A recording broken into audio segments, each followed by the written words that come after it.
This summer, meet the magical mermaid at VGP Marine Kingdom from April 12th till May 31st, 2024. வரும் 26ஆம் தேதி தேர்தலை சந்திக்க உள்ள கேரளாவில் இருந்தபடி புதிய தலைமுறை தொடர்ந்து கள நிலவரங்களை பதிவு செய்து வருகிறது. அங்கு சில தொகுதிகளில் சிறுபான்மையினர் வாக்குகள் வெற்றியை தீர்மானிக்கும் வகையில் இருக்கிறது.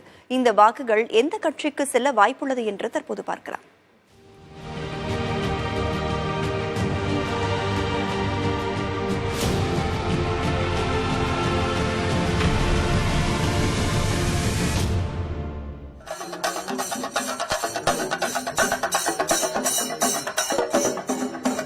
கேரளாவில் தேசிய கட்சிகளான காங்கிரஸ், கம்யூனிஸ்ட், பாஜக இடையே மும்முனை போட்டி நிலவி வருகிறது.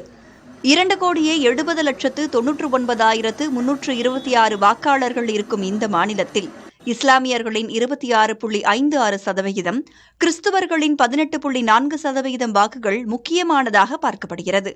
அதேபோல் இந்திய அளவில் சிறுபான்மை மக்களுக்கு பாதுகாப்பான மாநிலம் கேரளா என்றும் கடந்த 20 ஆண்டுகளில் மசூதிகள், அறக்கட்டளையின் எண்ணிக்கை உயர்ந்து இருப்பதாகவும் கூறுகின்றனர். பொதுவாக மாநில கட்சிகளின் ஆதிக்கம் இல்லாத நிலையில் சிஏஏ போன்ற தேசிய அளவிலான பிரச்சினைகளை முன்வைத்து வாக்களிக்க விரும்புவதாக கேரள மாநில அரசியலை அறிந்தவர்கள் கூறுகிறார்கள். ஏன்னா இப்போ போன 2019 தேர்தல் பார்க்கும்போது அன்னைக்கு காங்கிரஸுக்கு ஒரு அப்பர் ஹேண்ட் இருந்தது. நேஷனல் லெவல் பொலிட்டிக்ஸ் பார்க்கும்போது காங்கிரஸ் கொஞ்சம் அப்பர் ஹேண்ட் இருந்தது. ஆனா இப்போ வரும்போது காங்கிரஸுக்கு அவ்வளவு ஒரு அப்பர் ஹேண்ட் இல்லை. இப்போ கொஞ்சம் கணக்கு எல்லாம் பார்த்து வரும்போது என்டிஏ தான் வரும், அப்படி ஒரு ஐடியா கொஞ்சம் ஆளுங்களுக்கு இருக்கு.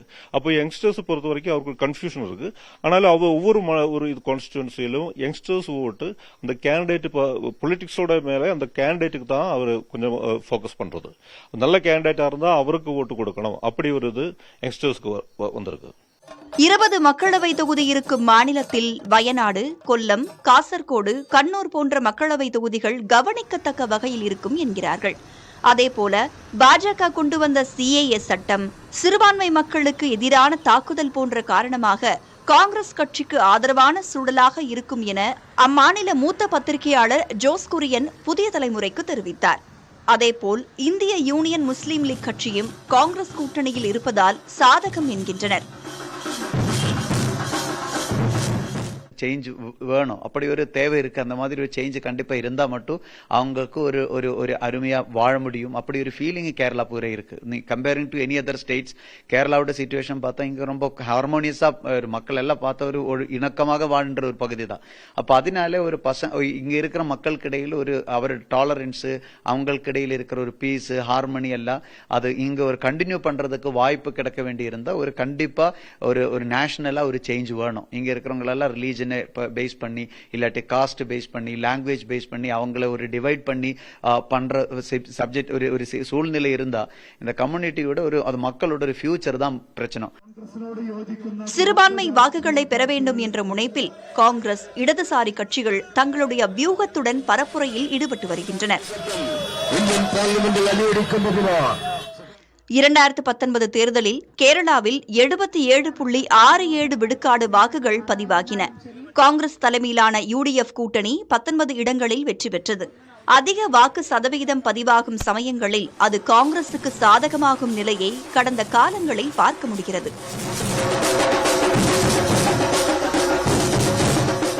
இந்த தேர்தலின் போது பெரும்பான்மையான வாக்குகள் காங்கிரஸ் கட்சிக்கும், சில சதவீதமான வாக்குகள் இடதுசாரி கட்சிக்கு மட்டுமே செல்வதற்கான வாய்ப்புகள் இருப்பதாக தெரிகிறது. புதிய தலைமுறைக்காக ஒளிப்பதிவாளர் தினேஷுடன் கேரள மாநிலம் வயநாடு மக்களவை தொகுதி சுல்தான் பத்தேரியிலிருந்து செய்தியாளர் Rajkumar. This summer, meet the magical mermaid at VGP Marine Kingdom from April 12th till May 31st, 2024.